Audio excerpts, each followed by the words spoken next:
Hello everyone, welcome to Astro Vinayaka. और आज हम ये देखेंगे कि अगर आप कोई भी कॉम्पिटिटिव एग्ज़ाम की तैयारी कर रहे हो तो उसके लिए आपको क्या मैसेजेस भगवान जी देना चाहते हैं फॉर द पाइल नंबर 1। सबसे पहले हम देखते हैं, चैलेंज तो नहीं है कि आपके आसपास अगर कोई चैलेंज है तो उसे हम कैसे सॉल्व कर सकते हैं। Let's see that. I am gonna pull 2 cards from Minor Arcana. All right, तो चीज़ें बहुत ही फास्ट होने वाली हैं। 8 ऑफ वॉन्ड्स ये दर्शाता है कि आपकी लाइफ में ना ग्रोथ होने वाली है, पर एट द सेम टाइम आप ना किसी चीज़ को लेके बहुत कंफ्यूज हो। और आपकी जो कन्फ्यूजन है ना वो दो ऑप्शंस में बटी हुई है। अगर आप एक ऑप्शन की तरफ जाते हो तो फिर आपका दिमाग कहता है नहीं, दूसरा वाला ज़्यादा बेटर है। आपकी सिचुएशन के हिसाब से ये मैसेज आपको रेजोनेट हो रहा है तो उसी तरीके से उसे लीजिएगा। तो ये है आपके लिए एक चैलेंज कि आप दो चीज़ों के बीच में कंफ्यूज हैं। मुझे ऐसा लगता है कि आपकी ना लाइफ में आपका एक गोल है, एक फोकस है, उसके साथ साथ आपकी लाइफ में ना कोई ऐसी चीज़ है जो रिलेशनशिप हो सकती है, या फिर कोई ऐसी चीज़ जो आपको ना संभालनी पड़ रही है पर आपका दिल है नहीं उसको संभालने का। तो ये मैसेजेस आ रहे हैं, पर फिर भी आपको वही चीज़ करनी है जिससे कि आपको रिजल्ट मिलेंगे, यानी कि आपकी कॉम्पिटिटिव एग्ज़ाम जो है वो करोगे तो आपको डेफिनेटली रिज़ल्ट मिलेगा। तो अब ये देख लेते हैं कि तो चैलेंज हो गया। अब आप इस कॉम्पिटिटिव एग्ज़ाम में जीतोगे किस तरीके से, कौन सी स्ट्रेटजीज आपको यूज़ करनी चाहिए ताकि आप इस एग्ज़ाम में जीत जाओ। Wow wow. एंड थर्ड, सबसे पहले तो व्हील ऑफ फॉर्च्यून आया है, यानी आपको ना रिजल्ट की चिंता नहीं करनी है क्योंकि रिजल्ट ऊपर वाले के हाथ में है। बिल्कुल आपको अपनी तरफ से 100% देना है। पर देखो, रिजल्ट का ये सीन हो सकता है कि अगर आपको वो चीज़ मिल गई जो आपको चाहिए थी, वेल एंड गुड, पर अगर नहीं मिली ना तो आपको उससे भी बढ़िया चीज़ मिलने वाली है। तो आपको टेंशन हटा देनी है अभी कि अगर नहीं हुआ तो क्या होगा, क्योंकि अगर नहीं भी हुआ ना तो कुछ ऐसा हो जाएगा जो आप सोच भी नहीं सकते थे। क्योंकि ना आपकी लाइफ में फॉर्च्यून का जो वो है व्हील, वो पलटने वाला है। और व्हील ऑफ फॉर्च्यून में ये दर्शाते हैं कि आपकी लाइफ में ना जो भी होगा वो स्टेबल होगा, और भगवान जी जो है ना वो सारी चीज़ें कर रहे हैं। एंड नंबर 10 जो कार्ड है यानी सन का, तो ये कार्ड ये रिफ्लेक्ट करता है कि आपको जो भी मैसेजेस मिलेंगे ना, जो भी आपका रिजल्ट आएगा वो भगवान जी ही उसको सॉल्व कर रहे होंगे। एंड नेक्स्ट कार्ड आया है हमारे पास जजमेंट कार्ड। जजमेंट कार्ड भी ये रिफ्लेक्ट करता है कि यार आप ना भगवान जी से कुछ मन्नत तो मांग रहे हो, आप चाहते हो कि आप जीतो किसी चीज़ में, एंड कॉम्पिटिटिव एग्ज़ाम की बात कर रहे हैं, और भगवान जी ना आपकी मेहनत देख रहे हैं। तो आप मेहनत तो करोगे और मेहनत का आपको फल मिलेगा या नहीं ये आपके कर्मों पे डिसाइड होगा। क्योंकि ना कई बार ऐसा होता है हम ना किसी चीज़ को बहुत दिल से चाह रहे होते हैं पर वो चीज़ हमारे लिए अच्छी नहीं होती, और भगवान जी हमें वो चीज़ें देते हैं जो हमें शायद पता भी नहीं थी कि हमें मिल सकती हैं कि नहीं। तो अगर आपके चांसेस कुछ ऐसे हैं ना, अगर आपके दिल में ऐसी चीज़ें आ रही हैं कि होगा नहीं होगा, आप ना भगवान जी पे छोड़ दो, क्योंकि यार चीज़ें जो है ना वो भगवान जी ही सॉल्व करने वाले हैं।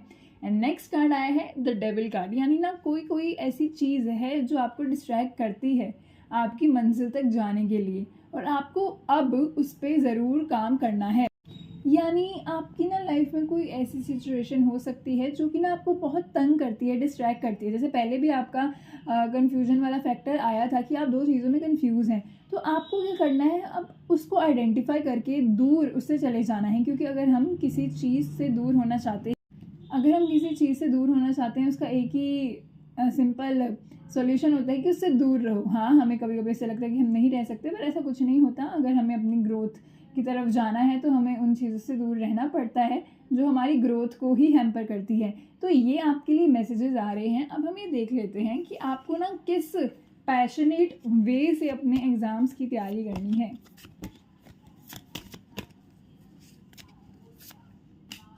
एस ऑफ वॉन्ड्स मतलब आपकी तैयारी जो होने वाली है ना वो होगी बहुत जल्दी जल्दी वाली।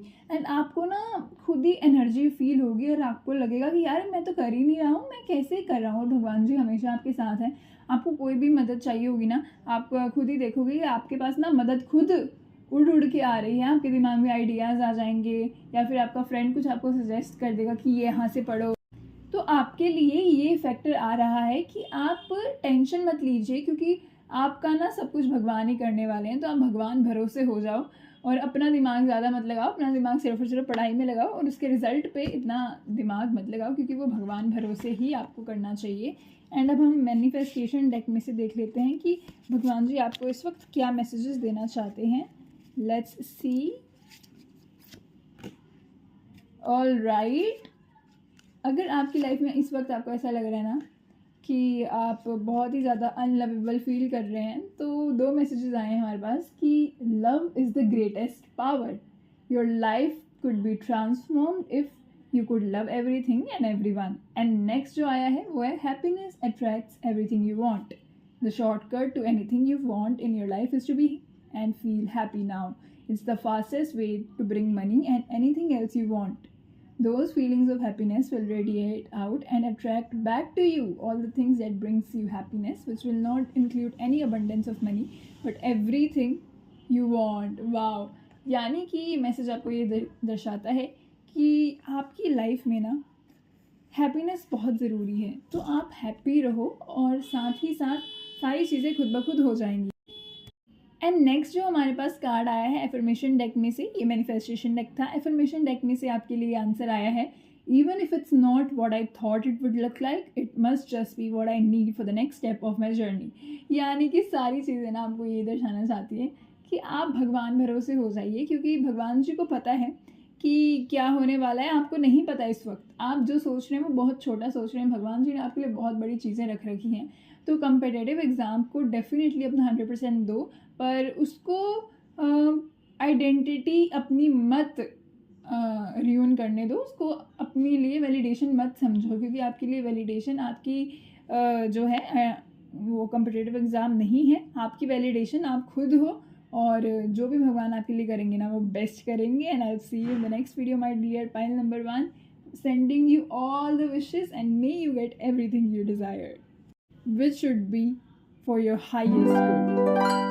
Hello pile number 2, welcome to Astro Vinayaka. आज हम ये देखेंगे कि आप किसी भी एग्ज़ाम की तैयारी कर रहे हो तो आपको वहाँ पे कैसा रिजल्ट मिलेगा। सबसे पहले देख लेते हैं कि आपको क्या चैलेंजेस जो हैं वो फील हो सकते हैं, जिससे आप ऑलरेडी सावधान रह सकते हो।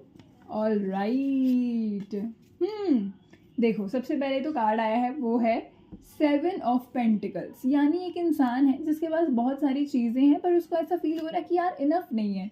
मनी हो सकती है या कोई ऐसी चीज़ हो सकती है। मुझे तो यहाँ पे ये लग रहा है कि आपकी ना जितनी भी आप पढ़ाई करते हो, आपको हमेशा ऐसा लगता है यार थोड़ा सा छूट गया, थोड़ा सा छूट गया। तो it's so amazing, but at the same time ये आपके लिए बहुत ज़्यादा डेंजरस साबित हो सकता है, क्योंकि आप कभी भी अपने आप को सेटिस्फाइड फील ही नहीं कर सकते हो, क्योंकि आप बहुत ही परफेक्शनिस्ट इंसान लग रहे हो और आपको लगता है कि यार लास्ट इंटीग्रेट डिटेल्स तक मुझे समझ आ जानी चाहिए। Next is 2 of cups. मुझे ऐसा लगता है कि आप पढ़ाई तो करते हो पर आप किसी के बारे में सोचते भी रहते हो। ये कोई क्रश हो सकता है, या फिर कोई पार्टनर हो सकता है, या फिर कोई ऐसे इंसान जिसके साथ आप अपनी शादी के सपने सजा रहे हो, क्योंकि 2 ऑफ कप्स ये रिफ्लेक्ट करता है कि कोई सोलमेट एनर्जी है। या फिर इसकी एक और रेंडिशन हो सकती है कि आप ना ये सोचते हो कि आप के पास कोई ऐसा इंसान है, आपके पास कोई ऐसा इंसान है जो आपको ना बहुत सपोर्ट कर रहा है आपकी इस जर्नी में, और आपको वो डिस्ट्रैक्शन फील नहीं होती, इनफैक्ट आपको उनका लव फील होता है। तो ये कोई भी है, इट्स अ ब्यूटीफुल फीलिंग, क्योंकि अगर हमारी जर्नी में कोई हमारे पास ऐसा इंसान होता है जो हमें प्यार करता है या फिर हमें सपोर्ट करता है, तो जर्नी बहुत आसान हो सकती है।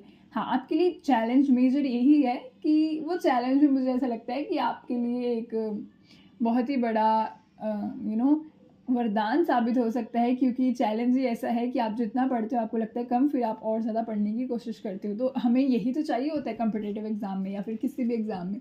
Your challenge is also very good. And now we gonna see कि आपको क्या स्ट्रेटजीज बनानी चाहिए ताकि आप जीत जाओ अपने एग्ज़ाम में। All right, we gonna pull 3 cards.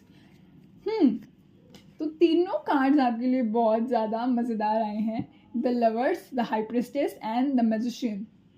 The lovers ये रिफ्लेक्ट करता है कि आपकी ना लाइफ में आपको चॉइसेस बहुत मिल सकती हैं, and specially in competitive exam. For example अगर आप MCQ देने जा रहे हो ना, तो आपको ना भ्रमित महसूस किया जा सकता है कि ऑप्शन A ठीक है या फिर ऑप्शन C ठीक है, पर आपको वो ऑप्शन ही यूज़ करना है जो आपका लॉजिकल माइंड कह रहा है, क्योंकि लॉजिकल माइंड से ही आपको अपने आंसर्स देने हैं। नेक्स्ट हमारे पास हाई प्रीस्टेस है। आपके पास ना बहुत नॉलेज है, आप अपने ना सारे कंपटीशन को खा सकते हो। Literally you can eat the competition and you will leave no crumbs. And I am telling you, अगर आपने ना इसी तरीके से अपनी ना नॉलेज बढ़ानी बंद नहीं की ना, अपनी नॉलेज बढ़ाते गए, तो आप ना किसी को भी पीछे छोड़ सकते हो, क्योंकि ना आपकी इंट्यूशन बहुत स्ट्रॉन्ग है। और मुझे ऐसा लगता है कि आप ना कभी कभी ऐसा सोचते होगे कि यार ये क्वेश्चन अगर एग्ज़ाम में आ जाए तो मज़ा आ जाए, और वही क्वेश्चन एग्ज़ाम में आ जाता होगा। तो ये बहुत बारी आपके साथ ऐसा हुआ होगा। एंड द थिंग इज़ कि आप ना बड़े ही इमोशंस को अपने अच्छे से मैनेज कर लेते हो। बहुत सारे ऐसे लोग होते होंगे जो ना अपने इमोशंस को अच्छे से मैनेज नहीं कर पाते, या तो ना वो बहुत ज़्यादा ओवर थिंकिंग करने लग जाते हैं जब उनके एग्जाम्स पास में आते हैं, या फिर वो रोने भी लग जाते हैं कि यार मुझे कुछ आता नहीं है। पर आप बहुत अच्छे से बैलेंस कर रहे हो अपने इमोशंस को, एंड आपकी जीत ना बहुत आसानी से हो सकती है, क्योंकि आपके पास सारे टूल्स हैं, आपके पास सारे रिसोर्सेज हैं। क्योंकि हमारे पास नेक्स्ट कार्ड जो है वो है मैजिशियन का कार्ड। वो रिफ्लेक्ट करता है कि आपके पास ना सारे मैजिशियन वाले टूल्स हैं, आपके पास इन्फिनिटी पावर है। आप चाहे तो टॉपर बन जाओ इंडिया के, लिटरली। एंड आप बन सकते हो, क्योंकि आपको पता है कहाँ से पेपर आ सकता है, कौन से क्वेश्चंस करूँगा तो मेरे को ज़्यादा नंबर मिल सकते हैं, और अपने एग्ज़ाम में मैं कैसे लिखूँगा कि मुझे ज़्यादा नंबर मिल जाए। तो ये सारी जो चीज़ें हैं ना, आपको लिटरली सारी भीड़ से अलग बना देंगी। मैजिशियन आ गया, हाई प्रीस्टेस आ गया, द लवर्स आ गया, यानी सारी चीज़ें आपके हक में हैं। कोई भी ऐसी चीज़ है ही नहीं जो आपको डिस्ट्रैक्ट करे। एंड आपके जो चैलेंजेस भी ऐसे आए थे जो आपके लिए ब्लेसिंग साबित हो सकते हैं। तो आपकी रीडिंग बहुत पॉजिटिव है। नंबर 1 जो था, पाइल नंबर 1, उनकी रीडिंग में ये थोड़ा सा मिस्टेकन हुआ था। उनकी रीडिंग में हमें ये देखने को मिला था कि उनके बहुत सारे चैलेंजेस हैं, पर pile number 2 you don't have any challenge. And अगर कोई चैलेंज आता भी है ना, तो आप उसको इतनी ईजिली चुटकियों में सॉल्व कर सकते हो। आप प्योर सोल हो, आप पैशनेट हो, और आपके आसपास बहुत खुशियाँ भी हैं।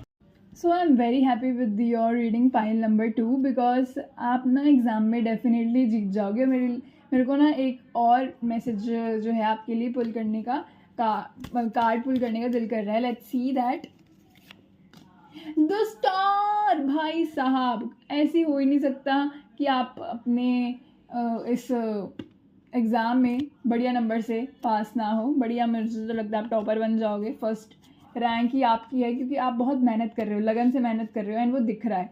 जो लगन से मेहनत कर रहा होता है ना, उसको रिजल्ट मिल जाता है, ठीक है। एंड आपको रिजल्ट बहुत अच्छा मिलेगा, आपका दिल ऐसे भर जाएगा ना कि आप बहुत खुश हो जाओगे, और आपको लगेगा कि यार मेरी मेहनत सफल हुई। यही तो हमें चाहिए होता है।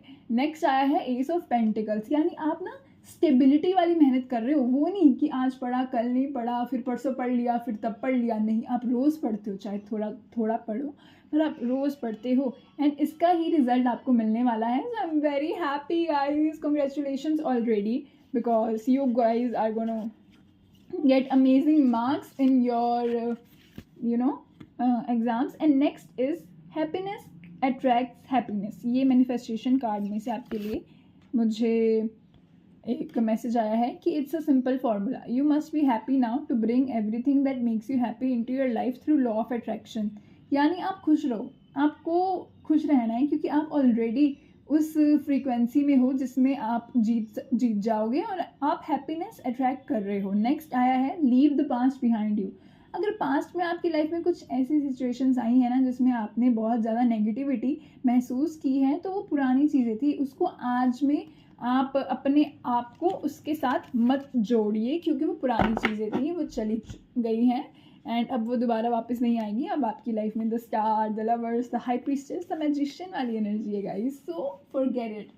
एंड अब आया है हमारी एफर्मेशन डेक में से आपका message, I hear the loving whispers of my soul over the shouts of my ego. यानी कि ये मैसेज आपको ये रिफ्लेक्ट करता है कि आप ना अपनी सोल की बात सुनना instead of your ego, and that's the message for you. Pile number 2, I am so happy for you because you guys are going to be the superstars.